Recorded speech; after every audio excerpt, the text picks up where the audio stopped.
not just read that article or a specific book properly, it's also at the same context of being able to understand what the meaning of the book, underlining the... Okay. Do I have to finish? Yeah. Everybody's staring. All right. Okay. Yeah. Excellent. Okay. Any other thoughts on that? Questions? No. Okay. Hello. All right. So I'm going to show you. Oh, it's separate. I'm going to show you a video. Mythbusters? You like Mythbusters? Yes! Why not? It's Mythbusters.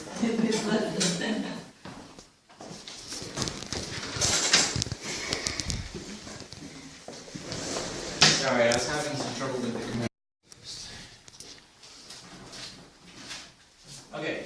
I'm going to give you some articles here, some papers, and I'm going to see what you think. That's very short.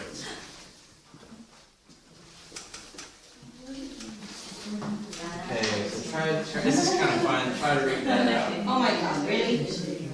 Try to figure it out. What does it say? I already can read it. Yeah. So wait, look at it closer. What's going on there?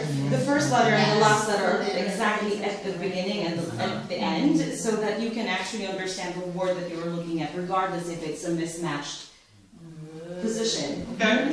Okay. All right. Let's try one that's a little bit harder. Am I going to read this upside down now? No. Hold on. I don't have a lot of these, but here we go. For me, I need easy. I will be here. I'll be nice. So this is an academic article.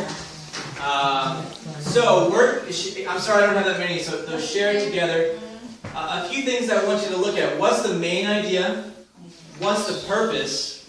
And what is the conclusion of the text? Okay, let's take a quick few minutes. Take a look. One more time, let's kind of summarize what I was talking about. So if you're in graduate school, or other things like that, you might have 20 to 30 articles that you have to read a week, right, or a month. And so you have to be very careful about what you choose to read, all right? I'm nervous right now. You're making me nervous too. I am so sorry. I'll be back in an hour 15, maybe. Okay. So I guess another thing you need to think about is managing your time. Okay. So a problem a lot of people have, especially my students. I don't know about you, but my students, they don't have a good time period to read, right? They'll read, just before class, or they'll read right at nighttime, right? And we'll talk more about why those are problems. And it's the same with language learning.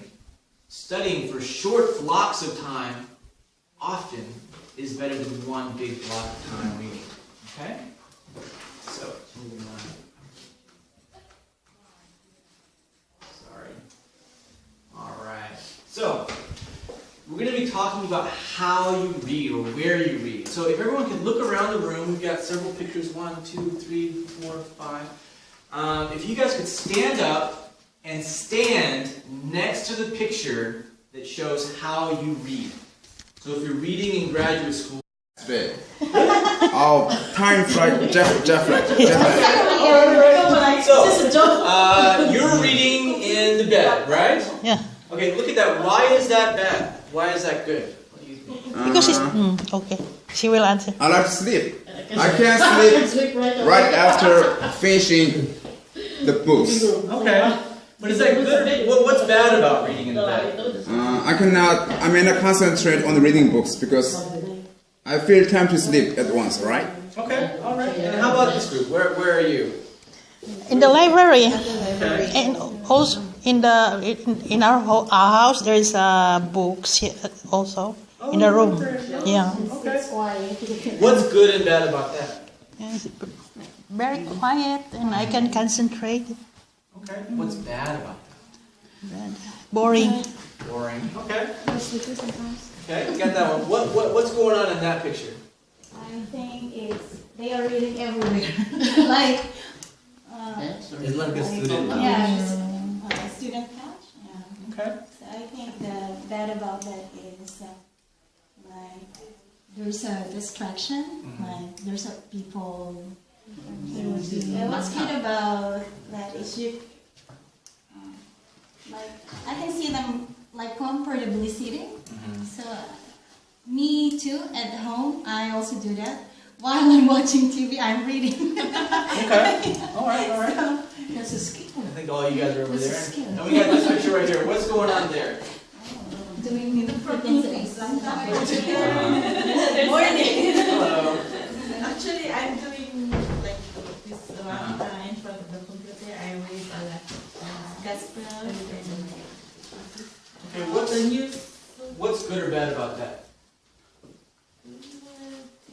It's high tech. But Projection. Posture. Posture. Okay. Drinking some hot tea. Okay. All right. Okay, good. Thank you. Please have a seat. A disadvantage. Jared. Jared. Yeah. Oh, Jared wanted to say something. Oh, I'm sorry. yeah. They push me. Yeah. The good thing, the bad thing is that it's noisy and it's actually like time for like it's time to eat. Yeah. But for some people, I think they can multitask, read and eat and. Than reading is like I allow them to explore somewhere. I do not just let them like okay finish the book. If they are stuck in one or two or three phrases, I allow them to like explain why they are concerned about that particular thing. Okay. All right. Great. You read, I read it first, and then they will follow, most especially the pronunciation, and then after that one, you will practice how to use it in a sentence. Okay, so they have a school reading, and then you read it, they read it back. Yes. But what about their personal reading? Their own, like not language? I think they don't, some of them, they don't bring their books at home, they just put it inside the academy, so Yeah, they Okay. you just have time to study at the academy. Study at the class. What else? That's a very difficult question. Well, if it is about like for reading English, right? For reading English, unless the teacher tells them to read it, they will not read it. And then some students, like what I said, if you don't give them like a short story to read or a homework for them to read at home, they will not do it. But at school, they have the school book, the textbook, and then the worksheets or the assignments that we give them. What about okay, let's back up. Non-English, just reading. For leisure reading. What do your students do? What do you think? Korean students, they tend to always go to the library. Yeah. Like in my case, if I go to the library, I bring along my daughter. Then I just let her stay at the children's book area and then just pick the books that she wants to read. Okay. What else? Sometimes my students also they use their cell phones. Okay. Yeah, and then they do you know manga?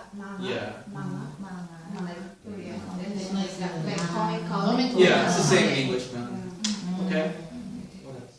So on the phone, comic books, maybe at the library. Okay. So hold on. So we've got online, we've got comic books, and library. Okay, so you were saying, and many of you said that your students come to class, they have a textbook, you read it to them, they read it back, but really they don't care, right? They might read it, but they put it under their desk and they forget about it. So, as teachers, as English teachers, how can you use these 3 points to help you teach reading better to them? All right, let's stop for a second. Let's have you two talking. We all have that face, the picture stage. And later on, the comic strip thing will go advanced. But I would say, excuse me, I would say the importance of visualization. Yeah, that's a stage. And then it goes higher. Okay, how about over here? In my class, I I use textbook. Yeah, so actually they are seniors, so they focus more on intonations. They focus more on intonations than the words. So it's a little, boring.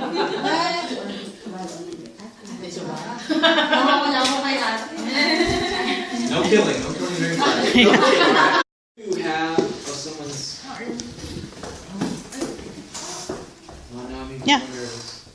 All right. You can, yeah. So let's say we do have to give them a reading. All right, let's say a more higher level reading. So schema. I'm sure I think you guys probably already know what that is. What is a schema? Background knowledge. Background knowledge. Okay. Anything else? How would you? Okay, I gave each of you a difficult article here. 1 and 2 and 3 and 4. So look at that article for just a minute, and let's imagine you have to teach that article to a group of college students, right? Filipinos who are learning to teach English, right? You're a teacher trainer, for example. You're teaching a class. I think all but one is a teacher training article. So before you give the reading, how would you develop a schema? So just in case you don't know, a schema is like a prime. It's a priming idea. It kind of gets their mind in the mood, right? So let's stop for a second. I started my presentation with a schema. What was my schema? What did I start with? To kind of get your interest, to kind of generate your ideas. You understand? Okay, so my presentation, when I started, I gave you a schema. I tried to prime your mind. I tried to get you started. How did I start the schema? What did I use? There you go, yeah, I showed you a video. What was the video about? About the pages that were interlaced. Yeah, okay. That's a schema on reading skills. Okay, so again, look at your difficult article, right? Each of you has a different topic. How would you develop the schema for that particular topic? Okay? So talk with your group. Let's have you 4, you 3. Don't be shy, I know you're tired. Let's have you 2 and you 3, okay? So look at your article. How would you develop a schema for that if you're teaching it in a classroom? Okay, ready, set, go.